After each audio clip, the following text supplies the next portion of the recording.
আসসালামু আলাইকুম শিক্ষার্থী বন্ধুরা, তোমরা যারা অনার্স ভর্তি পরীক্ষায় অংশগ্রহণ করেছিলে তাদের প্রথম এবং দ্বিতীয় মেধা তালিকার রেজাল্ট প্রকাশ হয়ে গেছে ইতিমধ্যে।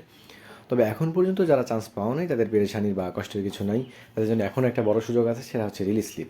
এখন রিলিজ স্লিপ কী, কেন বা কীভাবে কী করতে হবে সব আজকের ভিডিওতে আলোচনা করা হবে ইনশাল্লাহ। তো পাশে থেকে পুরো ভিডিওটা শুনতে থাকো। রিলিজ স্লিপের শাব্দিক অর্থ হচ্ছে ছাড়পত্র। তোমরা যারা প্রথম এবং দ্বিতীয় মেধা তালিকায় চান্স পাও নাই অথবা সাবজেক্ট পছন্দ হচ্ছে না, তোমাদের জন্য ভর্তির একটা সুযোগ করা হয়েছে, সেটা হচ্ছে রিলিজ স্লিপ। এখন রিলিজ স্লিপের সুবিধাটা কী? রিলিজ স্লিপের সুবিধা হলো, তুমি প্রথমবার যখন ভর্তি কার্যক্রম শুরু করেছিলে অথবা তুমি আবেদন করেছিলে তখন শুধুমাত্র একটি কলেজে আবেদন করার সুযোগ ছিল তোমার জন্য। তবে এখন তুমি যদি চান্স না পেয়ে থাকো, তোমার জন্য 5টি কলেজে একসাথে আবেদন করার সুযোগ থাকতেছে। যেহেতু 5টা কলেজ, তাই তোমার জন্য সুযোগটা অনেক বেশি। এবং তুমি যদি এই 5টা কলেজেও চান্স না পাও, পরবর্তীতে তুমি আবার নতুন করে 5টি কলেজে সুযোগ পাবে। এটাই হচ্ছে রিলিজ স্লিপ। এখন রিলিজ স্লিপের জন্য কারা আবেদন করতে পারবে সেটা একটু বলি।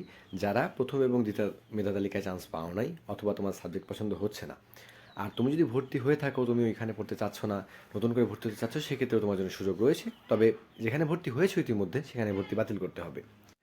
এখন রিলিজ স্লিপের কার্যক্রম শুরু হচ্ছে কবে থেকে সে বিষয়ে যদি কিছু বলি, তোমরা জানো যে দ্বিতীয় মেধা তালিকার রেজাল্ট প্রকাশ হয়েছে খুব সম্প্রতি এবং ভর্তি কার্যক্রম শুরু হয়ে গেছে এবং এই ভর্তি কার্যক্রম অব্যাহত থাকবে প্রায় 4 আগস্ট পর্যন্ত। 4 আগস্টের পর আবার আরেকটি নতুন রেজাল্ট দেবে, সেটা হচ্ছে কোটা ভিত্তিক। এখন কোটা ভিত্তিক রেজাল্টটা কি? তোমরা যারা আবেদনের সময় বিভিন্ন কোটা সংযোজন করে আবেদন করেছিলে, যেমন প্রতিবন্ধী কোটা, মুক্তিযুদ্ধ কোটা, তাদের জন্য জাতীয় বিশ্ববিদ্যালয় একটি নতুন রেজাল্ট প্রকাশ করবে। সেখানে দেখা যাচ্ছে কোটার ভিত্তিতে মূল্যায়ন করা হবে। এই রেজাল্টের পরে আবার মোটামুটি 10 দিনের মতো তাদের ভর্তি কার্যক্রম অব্যাহত থাকবে এবং তারপরে সর্বশেষে হবে হচ্ছে রিলিজ স্লিপ। এখন রিলিজ স্লিপ মোটামুটি আবেদন করার যে সময় শুরু হবে সেটা হচ্ছে মোটামুটি 25 তারিখ থেকে 26 তারিখের মধ্যে। এবং পরবর্তীতে যে আপডেটগুলো থাকে আমরা নিয়মিত তোমাদের জানানোর চেষ্টা করব, এবং যখনই আবেদন করার সুযোগ চলে আসবে এবং কিভাবে আবেদন করতে হবে সব নিয়ে বিস্তারিত ইনশাল্লাহ ভিডিও হবে। এবার জাতীয় বিশ্ববিদ্যালয় কর্তৃক যে নোটিশটা প্রকাশ করা হয়েছে সে সম্বন্ধে কিছু বলি। তোমরা চাইলে এই নোটিশটা খুব সহজে আমার ডিসক্রিপশন বক্সেও পেয়ে যাবে, কোনো রকম ঝামেলা ছাড়াই।